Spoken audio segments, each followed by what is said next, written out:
is that, you know, the questions that they ask are actually pretty fucking good. For instance, this one person said, you know, I don't need cover. I'm going to get it prepaid. I'm going to get it taken care of. And, you know, I don't plan on dying anytime soon, so I don't need it. And their questions were really good because they made this person have a state change. It was like, okay, that's you know, that's completely cool, and you know, I think it's great that, you know, you're going to prepay it because these things can be quite expensive.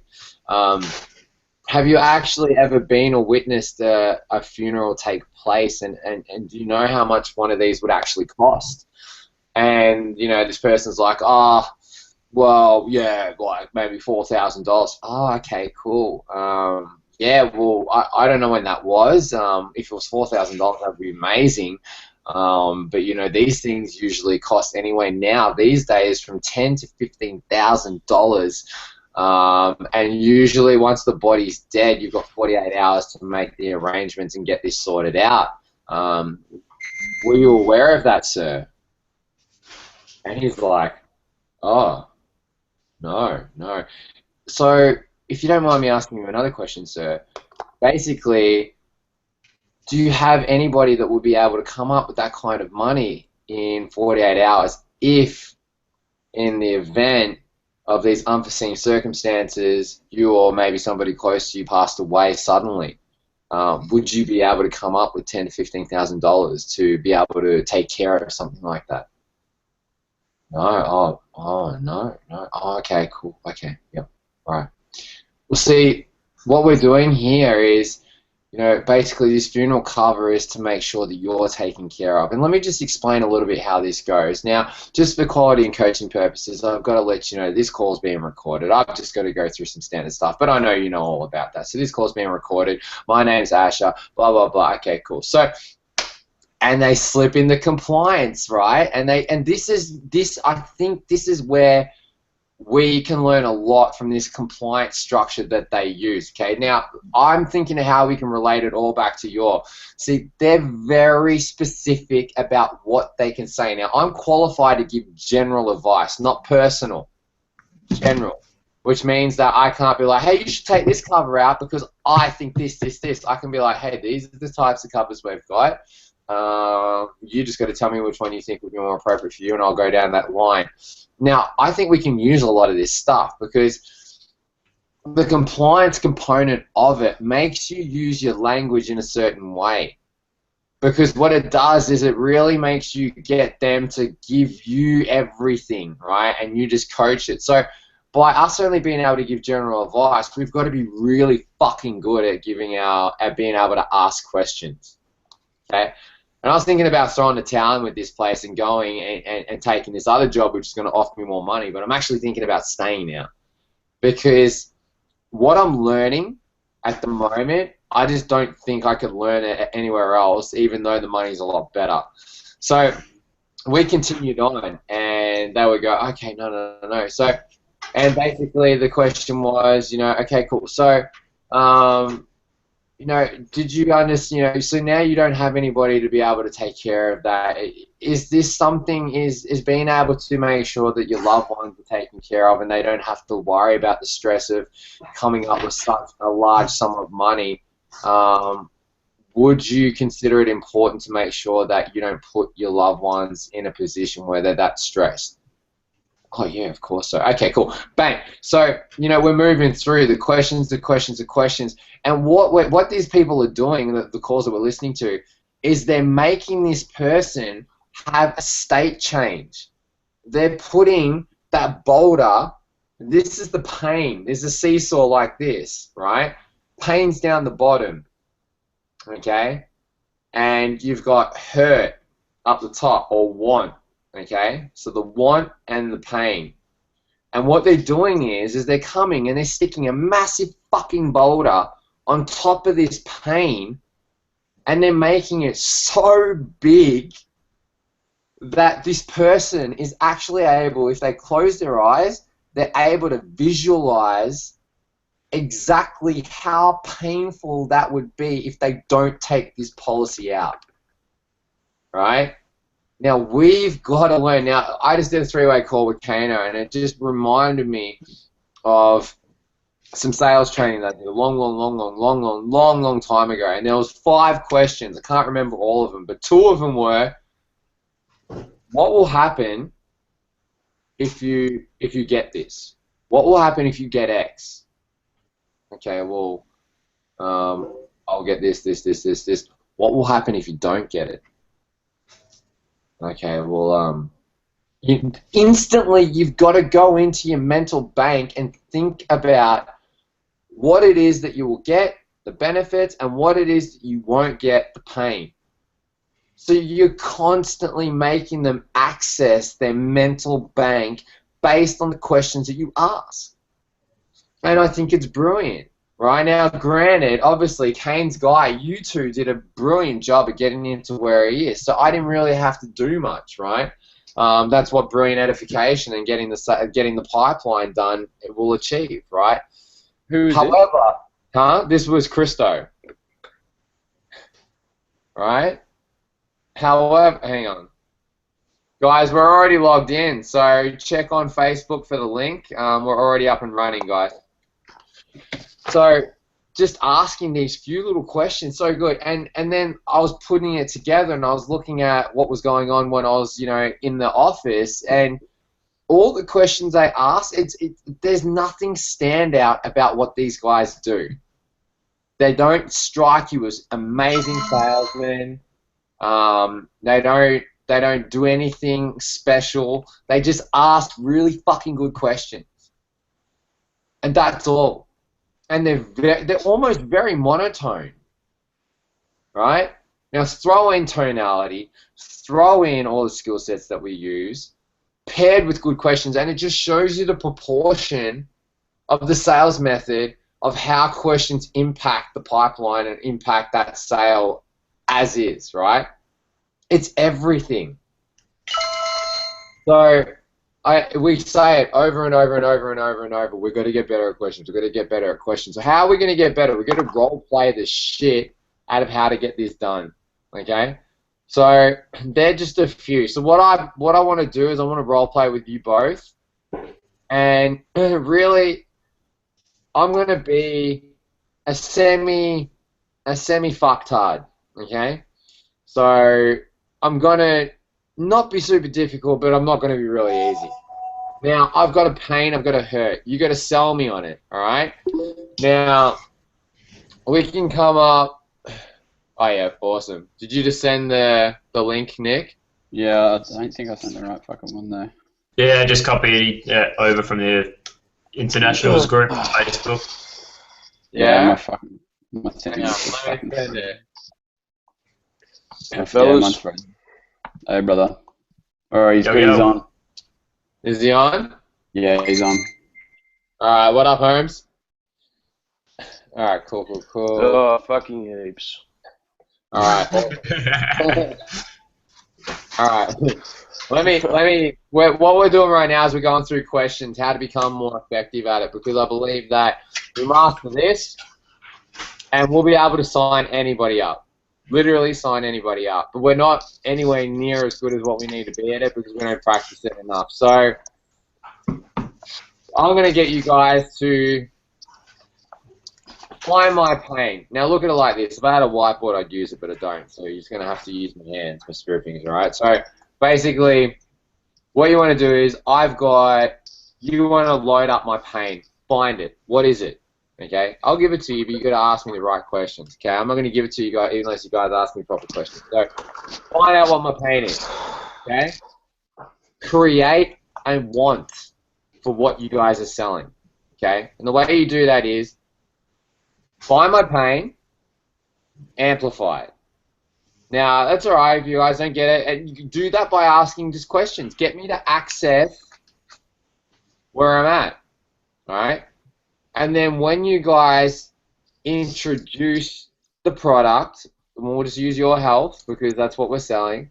When you guys introduce me to your health, what you're doing is you're disturbing me, which is why. You're creating a hurt, which is what? Which is pain. You're giving me a new pain, okay? By hurting me, by disturbing me, okay? What that does is it creates a new want, which is pleasure, okay?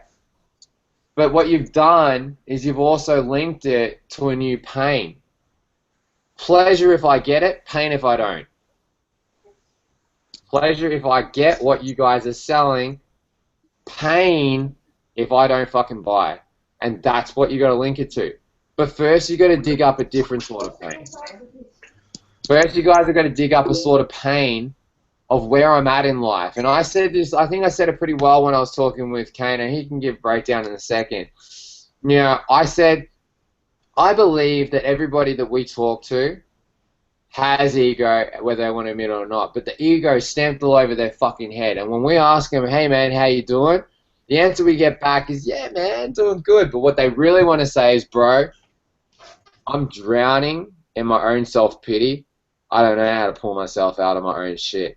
I got a mortgage that I'll never pay off. I've got kids that I can't fucking afford to feed. Food's going up every single day.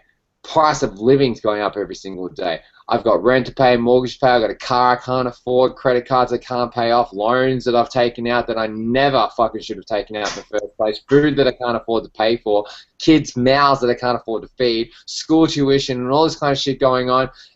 And I just can't struggle. I'm just struggling. I can't live anymore. I'm up until 2:30 in the morning looking at the roof thinking, when is this going to stop?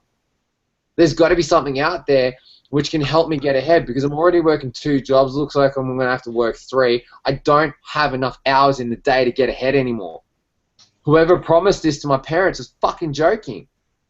I've got a degree and I'm not even getting paid what I'm worth. I get under-respected, underpaid, and I'm sick and tired and I'm fed up and I'm fucking over it.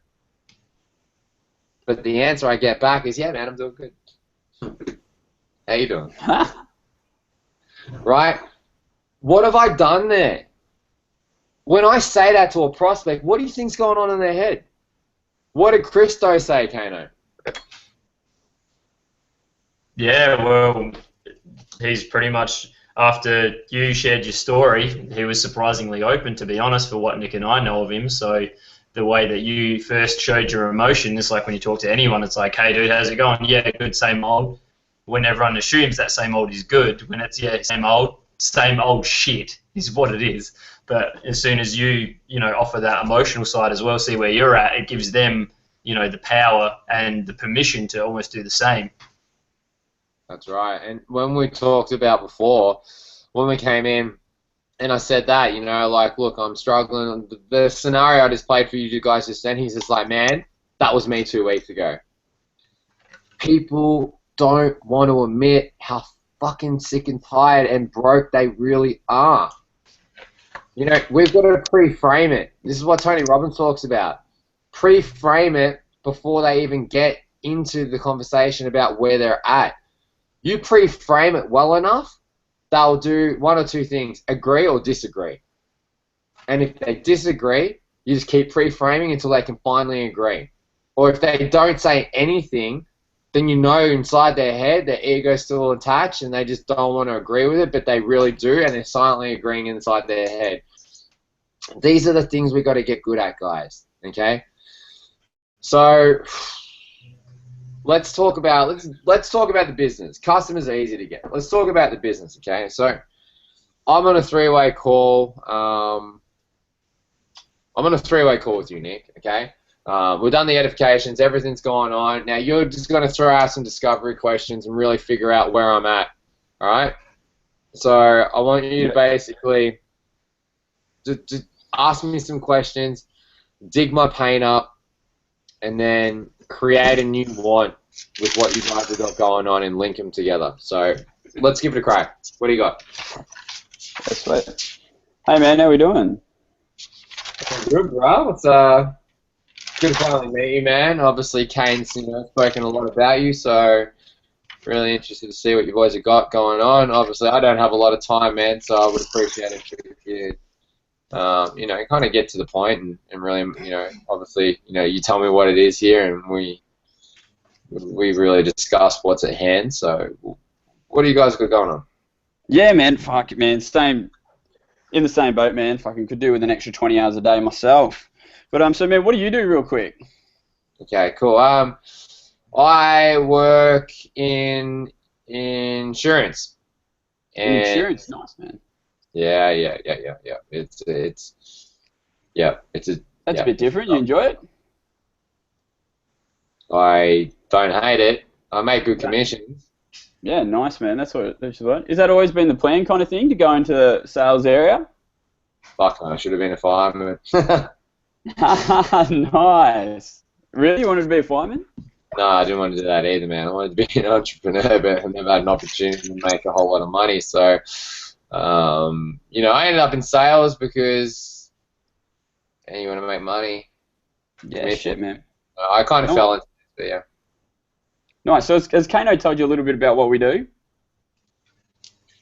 Vaguely, man. Vaguely. Yeah, nice, man. Look, I was in a similar boat pretty much, real quick. I was working offshore, weren't earning all right cash, but man, same as you, wanted to be entrepreneur, had no idea how to actually get some capital behind me. And then mate brought this to me and goes, pretty much, man, check out this. This is what the boys are doing. This is where we can go with it. And I've literally watched it transform people's lives in my short period involved. But man, so why do you want to be an entrepreneur? Like that's obviously something 2% of the population wants to do. What made you want to do that? Be completely honest, man. I mean, what other choices do we have? Say that again, sorry? What other choices do we have? Like work for the rest of your life or try and make your own money? Yeah, sweet. So what, like, obviously money's a big thing, getting into entrepreneur life, like that's more what you're about, not, like you don't have a passion to fucking make the next iPod like fucking, what's his name, Steve Jobs. Not really, man. Nah, sweet, nah. Trust me, man, I can definitely fucking relate to that. Come from a pretty poor upbringing myself, and man, I've watched people try the old fucking method. And I'm letting you know, when you're working in the apparently one of the best industries in the country and you're working with a 68-year-old still whinging about being broke, you realize that a job ain't going to do shit. So, man, have you tried anything entrepreneurial yourself? Been in a couple of seminars. Yeah, nice. What kind of seminars you been to? Entrepreneur ones.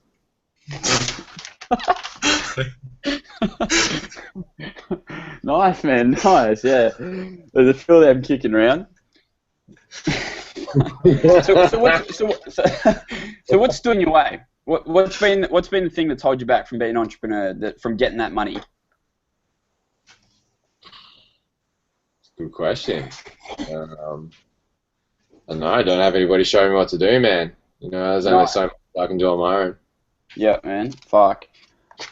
Man, we pretty much sound like the exact same person, because trust me when I say, you always feel like there's fucking got to be an easier way, and I shit you not, I was talking to one of my good mates, and we're sitting there, and it's like fucking 5 o'clock at night in the middle of the desert, and we're like, man, there's got to be a better fucking way to do this, but neither of us knew how to do it. We had no one to show us, we're sitting there both fucking working with each other, it's like, fuck, we're our own worst enemies and best friends, like, what do we do? Yeah. So, man, this is why we got involved with Your Health. Man, the guys here, it's literally their business to teach you to be an entrepreneur and get paid while you're doing it. Okay, bang. All right, let's cut to Kano now. You fucking awesome job. I wouldn't say that, but sweet, thanks. We'll come back to it. Good. We're gonna break it down in a second. I just want to give everybody a shot of being able to do it. So, Kano, I'll probably cut you a little bit short and then move to. I'll just let you go on your own rant. So, try and get to the point as quickly as possible. You want to dig my pain up, all right? So, all right, cool. So, go. All right, dude. So you know a little bit about what we do. So, what do you do with yourself now, man? Working in insurance, man. Oh yeah, really cool. How do you find that? It's a job, man. Yeah. Sales, commissions. It is what it is. Yeah, really dude. cool. Yeah, I got a mate that does that. He reckons the commissions are pretty good. What would you say is the best thing about it? Well, it's a job, so I'd say absolutely fucking nothing. But if I had to find something, I guess you get paid what you're worth, you know, performance based. So I guess, you know, that is pretty much, you know, I think that, you know, if you can perform and you can get rewarded for what you're worth specifically, then that's pretty cool. But at the end of the day, you know, I answer to the boss man. Yes, sir. Yes, sir, master. No, master. You know, like, and like, fuck that, you know. So. Yeah, for sure. Well, let me ask you this, man. Like, obviously, it doesn't sound like you want to be working for your boss forever. Do you feel like you're getting paid what you're worth there? I believe I'm getting paid better than what most people are getting paid, but I believe I'm worth more than a paycheck. Does that make sense? Yeah, yeah. So, obviously, you feel like you get paid what you're worth there. Do you think with better leadership or better management, maybe to show you a few more skills, you'd be able to be worth more? I definitely don't think I'm getting paid what I'm worth. I definitely think that I get paid better than most people, but I still think that a paycheck is a fucking paycheck. So, just means So, what you're telling me. So, what I'm kind of hearing as well is maybe you want to find a way that you can be in control of your own income and be your own boss. Yeah, I would say that would be fairly accurate. Yeah. Yeah, really cool, really cool. Well, what if I told you that there was a way for you to be able to do that with no experience required, with leadership that's 10 times better than your boss by the sounds of it, all with no risk involved? Awesome. Would you be open to hearing about it? I will be open to hearing about it, and you can tell me about it in a little bit. Awesome, nice work, man. I don't think I dug up enough pain there, but yeah, I think I kind of ninja'd around it a bit. I don't think you dug up enough either, but we'll come back to that. But you did a fucking really good job. If you had have continued along that line of digging the pain more, I believe that you would have got me to open up. But do you notice how I was still short? I was only short because when you ask a really good question that gets me to open up emotionally, I'll do it. All right. So I'm not being a prick for the sake of it. I'm only opening up as much as what the questions allow me to. All right. Yeah, sweet. You got to build enough rapport to be able to get me to open up, right? And even I'm not a genius at this. I'm still learning at this as well. You know, so I by no means think that I'm the bee's knees at it. But what I do believe is that I figured out a way to get pretty quickly get into the process of it. Okay, yep. So it's just all a matter of just continuing to master it. So Adam, right? What I'll let you do, Ads, is I'll let you. Yeah, you're on mute, but. I'll let you sit this one out just for now, just because you come in a little bit later. The boys got a bit more info on you. So what I'm going to do now is I'm going to... All right, Nick. So, actually, Kane. So, Kane, I'm going to go through and ask you some questions because I know that when we're role-playing, you like to be quite difficult.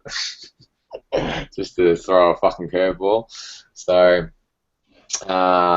you know, that's cool. Do it. This is all about giving the most accurate representation. So, all right, cool. Hey, man. So, Nick told me a little bit about you, bro. And you know, to be honest, I don't know if all of it's true. But I guess we're about to find out. So, what do you do with yourself, bro? Yeah, doing a bit of youth work at the moment up at one of the local schools. Okay, cool. And look, before we go on, man, I'm just going to ask you one really important question. The only reason why I ask it is because, you know, when I first started doing this, I had a super big ego, and I just felt like people were interrogating me, and if they had to ask me my permission, if they could ask me all these questions instead of just fucking start interviewing me with all these questions, I would have found it would have gone a lot better. So, are you cool if I ask you some questions? Because I'm definitely cool with you asking them back. So, is that sweet with you? Yeah, man, sounds good. All right, awesome. So, feel free to ask back whenever you want. But how did the youth work come about? Yeah, to be honest, man. After pursuing one career for a few years that didn't end up like I'd like to, I jumped into that just because I've been really passionate about working with kids. Like, the money wasn't too bad, and it's something that I really feel like gives me like that good feeling at the end of the day, like I'm making a difference, you know. Interesting. Interesting. So one of your core values is what is giving? Would you say like you feel like you get a lot of purpose out of helping, giving? Would you say that's one of your core values? Yeah, definitely. I think, especially with kids, knowing that you've had a positive influence on their life, that in other situations someone could have been there being a negative influence on them, and seeing the way that they develop and turn out, you know, that's just something you can't put a price on. Okay, interesting, man. I got mad respect for that. Does that come from somewhere specifically? I mean, like, did you have a childhood where you can relate to some of these kids, or like, is that just because you know, you wear your heart on your sleeve? Like, does that come from anywhere specifically? Because man, that's pretty fucking noble reason to go work with kids at a disadvantage. I can't even name people on one hand that would go out and do that. So I'm very interested to hear, like, where does that come from? I suppose I grew up in a big family, had lots of family and friends around, and I almost took it for granted having that close knit family, and you know, seeing the way these kids live and what they're exposed to is just like you almost just want them to be able to have the opportunity that you did growing up. You know, like seeing some of these town camps up here and seeing the conditions they live in, like they're fucked from day one. Mhm. Mhm. Okay. I relate to that, man, because I've actually worked with high-risk youth in prisons, prison farms, high-risk units. So, you know, very much I fell into it. I would love to say that my reasons were noble, but when I first started, I knew nothing about the industry. But then I grew to really care for these little buggers, but then I realized that the system isn't really geared to making sure that they're taken care of. It's just geared towards making sure that they're seen to be doing something. So it's almost a really unforgiving, it's a very unforgiving industry, and it's quite sad to see some of these kids are never really going to get the opportunity that they deserve. And I really relate that back to life, man. You know, like whether you're a kid or an adult, you know, lots of adults these days, even my best mates, they just don't have the opportunities that they deserve. And you know, really looking at what we got here, which we'll get into in a second. I don't want to draw it out too much now, but you know, we really have a platform here where finally we can give people a voice back where they felt like they were mute for so many years, right? We finally feel like we're giving people back the ability to be able to broadcast their opinions, their voices, and be heard. No more living in the dark. And because I went through an industry where there's just so much lack of power to be able to make a change and do anything, coming into now being an industry where if you want to help somebody, you can, but the only thing standing in your way is your ability to be able to communicate and tap into what people really want. I just feel like everybody needs to learn about what we're doing here, but we'll get into that, man. So you were talking before a little bit about you were doing something else before working with the troubled youth. So what was that? Yeah, well, I started out, that was my first job after school, 17, started packing cosmetics for a makeup company of all things. Can you tell by my complexion? That skin's glowing, so are you wearing something now? Or? Yeah, it's called radiating pregnancy. So while I worked there, I ended up working quite closely with the CEO, and then I ended up working my way up and studying cosmetic formulation and running the manufacturing side of the business, and then focusing a little bit more on helping the business develop. So, yeah. Okay. Okay. So you've had a couple of jobs. What is it? I mean, like, I'm just going to be straight up here, man. Like, what is it that you want from your life right now? Would you say that you're 100% happy with where you're at?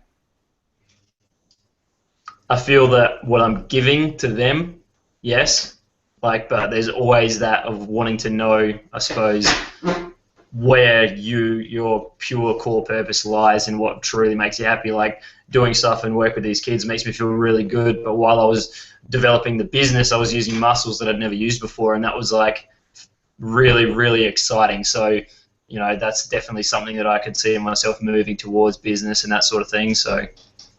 Okay, so it's safe to say that working with the kids, as noble as it is, isn't 100% the plan to be spending the rest of your life doing I that. just don't believe that the money that's in it and the structure, you're still going to be trading time for money, and when you're still there with them contributing, you can only impact them so much, and once they turn 18 and go into the system, is all your hard work going to come undone while you're still trading time for a job, when even the long-term goals, if you did it for 40 years, are you going to be able to live that lifestyle that you've never dreamed of? That's a very valid point. That's a very valid point. Where do you, if you stay doing what you're doing right now, given what you've just told me, where do you see the 35, 40-year-old version of yourself, especially knowing where the economy's at right now, where do you see that version of yourself in 30, when you're 35, when you're 40, if you continue to do what you're doing right now? Do you see yourself struggling? Do you see yourself in a better position than where you are right now? I mean, in light of what you just told me, I'm very interested to hear. I mean, of course, if staying in my position, you'd be able to work your way up in the government and that sort of thing, and you'd be able to earn a decent wicket, but it's still not enough to give you that lifestyle that you've always wanted. As much as at the end of the day, you're making a difference in these little jerks' lives, even when they try and throw shit at you. Yeah, I'll try to stab you or fucking try to burn you with a toaster or... Man, I've had it all. I've had it all. So, my question is that what's your plan then, man? Do you have a plan? Not really, dude. At the moment, I'm kind of, I've always, looked at different avenues for different things, and always been interested in doing my own little business, but I don't even know where to start, man. I don't know if I want to do something around kids, or just anything, man. But you always have these thoughts, but Yeah. Okay, cool. So look, let me just kind of relate back what I'm getting from you, man. Basically, you understand that business is the way of the future. You also understand that working the JOB isn't necessarily going to help us achieve the freedom that we're looking for. You're very much a giver, which is very rare in this day and age, man, because most people in this society are all about take. You do have noble intentions on wanting to be able to create a better place, a better world to live in, and I respect that because I've worked in the industry that you're in. So who would have thunk it, right? You're probably thinking, who the fuck is this weird cunt on the, who's this weird person on the other end of the line, right? And we had no rapport, we had no history before getting on right now. But if anybody understands where you're at, man, it's me. So what I'm getting is that you do want to make a difference. You do want your voice to be heard. You do understand, and you were excited about business. But right now, there's not necessarily a platform or a map in place in order for you to be able to go on and make those things happen. Is what I'm saying pretty much spot on in your opinion, or have I missed something? Yeah, dude, it sounds pretty bang on. I guess one question for you is you've been there with the youth work and you've done that sort of thing. How did you get to where you are now from doing that? Because I can see myself here now, but it's how would I ever see myself get to say your position where you are? Yeah. Okay. Cool. And that's a great question, man. So let me tell you a little bit about where I'm at. Okay. So I mean, I went through all of that. I studied 2 degrees, and I realized that 60% of my graduating class weren't getting jobs, that if I continued to do this for the rest of my life, I would end up like my parents, broke, destitute, and never being able to pay off their own homes, always being in debt, budgeting from day to day, week to week, month to month, never having enough money to be able to pay for anything, and not living a life of being able to have just the smallest luxuries, right? So I got into youth care, and I realized that I was working 80 to 90-hour weeks, and I just couldn't get ahead. And anybody would ask me how I'm doing, I'd be like, yeah, man, doing awesome. Fact of the matter is I didn't see any of my friends. I worked every single day. I became burnt out, and the main reason why I started doing that resi work was to help people, and I couldn't even help myself. I was drowning in my own self-pity, and I didn't know how to ask anybody for help. I felt like I was just chasing my tail, doing the day-to-day things, and I just thought there's got to be a better fucking way. Now, don't get me wrong, because I believe that these kids need help, but I was getting burnt out by a system that's not geared to help them. It's geared to just be there, seen to be doing something. So I wanted to make a difference. I wanted to make a difference in my own life. I wanted to make a difference in other people's lives. But I didn't want to be in this bullshit industry where they took your voice away. They took your ability to be able to make a difference. So I went overseas. One of my best mates started doing this business, and I thought it was a wank. I didn't want to do it. I did it for 4 days, quit. And then 14 months later, I see that he's 24 making 300K from this thing. And some people say, fuck, it's not about the money, Asher. Why are you telling me this? Look, you know, this guy, he had no money. He was 30 grand in debt. He had no self-awareness. He had no health. He was just in a shit place, and he made this thing work. Now he's 27. He's going to clear about $1 million from the business this year. He's making $50,000 a month. He's making most people's full-time wage in a month. Most people don't even make what he's making in a year. And I just didn't even, I couldn't even comprehend it. I mean, like, think about how many people in your age demographic are making that sort of money. Look, and don't get me wrong, it's not the be-all and end-all, but shit, money equals freedom. We just talked about, you know, what you're doing on a day-to-day basis. And I think we both agree that if we continue to do what we've always done, buy into other people's philosophies, we're going to struggle for the rest of our life. And that's what I saw. So I saw a way out. And that's what this thing's about, man. We don't sell products, bro. Not even close. We sell a dream, an ability to get what you've always wanted but never known how to get. And if that interests you, man, then fuck, that's what we've got on offer. And if it doesn't, that's cool, whatever. You know, like, you know, I think it's really cool that we got the chance to meet. It's not for everybody. Yet if it is, if being your own boss and being able to live a life of freedom, be able to show people that map. Imagine if you could create a team and they were like the little kids that you looked after, right? We can literally... Let's hope not. Huh? Let's hope not. You get the concept I'm thinking of, right? You could take anybody off the street and turn them into a weapon. If you could do that, if you had that ability, would you hide it? Would you share it with the world? If you had the gift, the ability to go out and make a serious impact on somebody's life, what would you do with that gift? Would you stick it away? Would you lock it in a cupboard, not tell anybody about it? Or would you truly go out there and make a difference in people's lives? Or would you let fear stop you from ever giving anybody an opportunity to do something amazing with their lives? Because that's what we've got here. People look at it and they say, oh, it's a pyramid scheme, not even knowing what that is. They say a lot of things. We've got to have enough mental toughness to be able to go out there and make this thing work. So, you know, you guys get the point right now, okay? Yeah. But I think, you know, just staying on the line of asking enough discovery questions. And remember, the aim isn't to close everyone on the first go. All right? I think that's where we get kind of a little bit thrown off.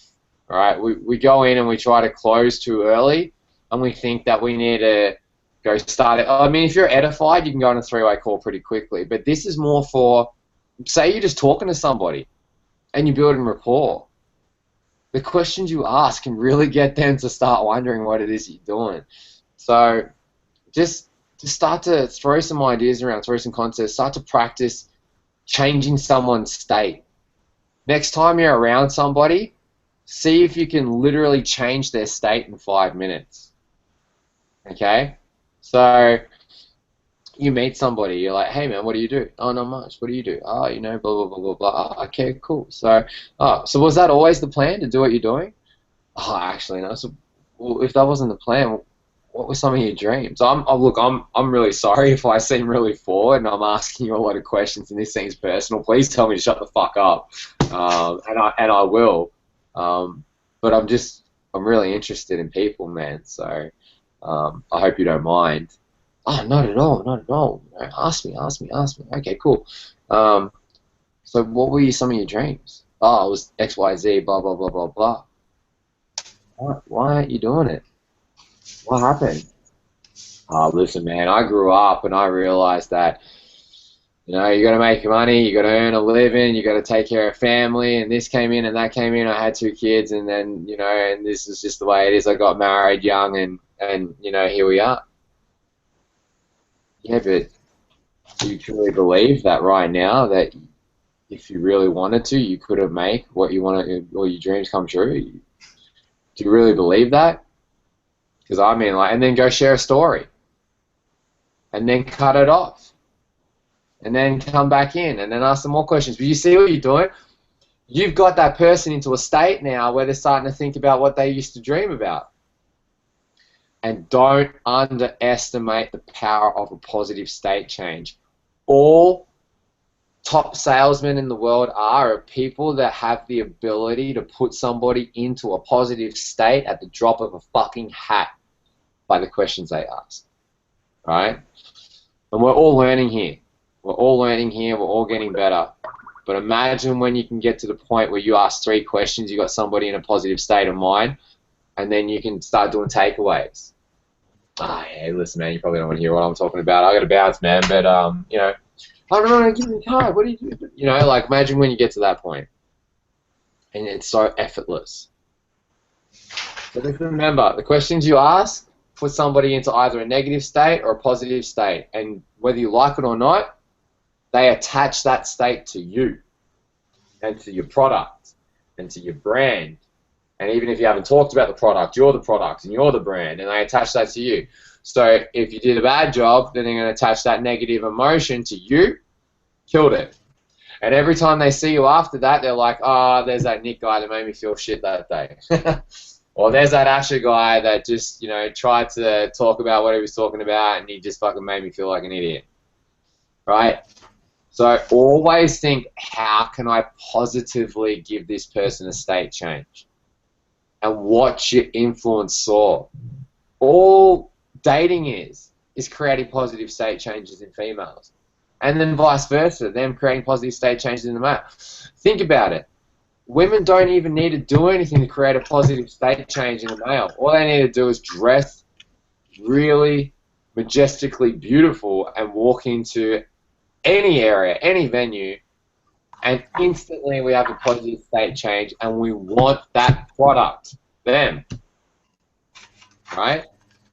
Think about it. You know, it's so easy to get in a positive state change. Women are the best influencers in the world, right? So we just got to start becoming a lot better with our discovery questions.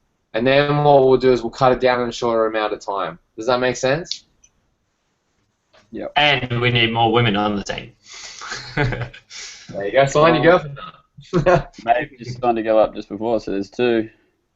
Nice. You just signed a girl up before, did you? No, well, I'm waiting for it to go through. I'll see what happens. Someone, like, you heard someone yell in the background. She's like, I'll call you back. But she's like, she was already a customer. Okay.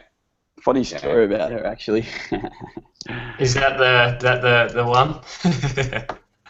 What one? I don't know. Her and her mum are on the products. Yeah.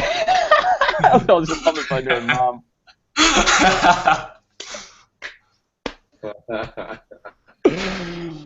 Oh, this is funny. But yeah, no, we're good. So why don't we all make a conscious effort from the rest of the week on to really try to get on and talk to each other on, even if it's over, you know, what do you call it, Google Hangout, and do some role plays with each other. Yeah, massively. Yep. And just practice your questions. It doesn't matter if we sound like retards, because it's like when you're learning a new language, or if you're in a new area and you don't want to ask a question because you don't want to be the idiot that asks the dumb question. There literally is no dumb questions, even though there is, right? But we can't be afraid to ask the dumb question, look like an idiot in front of class. So we can't be afraid to get this shit wrong, because we get it wrong in front of each other when we're in the real situation. We're going to carve with these questions. So make it just a part of your daily habits to just ask questions constantly, because then you'll calibrate it. You'll ask so many shit questions that people will get pissed off with you, and they'll be like, fuck up. Stop. Why do you ask so many questions? You're like, okay, cool. I know how to turn it down with this person. All right, I'm not going to ask so many on the next one. I'm going to actually share a little bit and then ask some more. And the next person is just like, dude, too much. All right, cool. I need to share more before I ask more questions. And you'll calibrate it. You learn quick. So that's all I really wanted to talk about today, guys. Yeah, it's what I've been learning, obviously, at work. And all the audios I've been listening to, they all come back to this common theme. So let's really start to work on our questionability, and let's watch the business grow. And is there anything you guys wanted to throw back just quickly before we finish? Is there anything you guys wanted to share? No. Feeling pretty good. Yeah, no, not yet. Okay, cool. So if you guys haven't done your resumes but you want me to have a look at them, then send them off. Jacob's doing his resume as we speak. Sweet. We'll get him in a gig. Nick, Kane, whenever you guys want me to have a look at them, let me know. Yep. Adam, you've already got a weaponary one, so you're good to go, mate. Guys, let's just remember the tracker. I didn't go through it tonight, but I was going to go and talk to you guys individually about it and just see where you're at. But don't forget the tracker.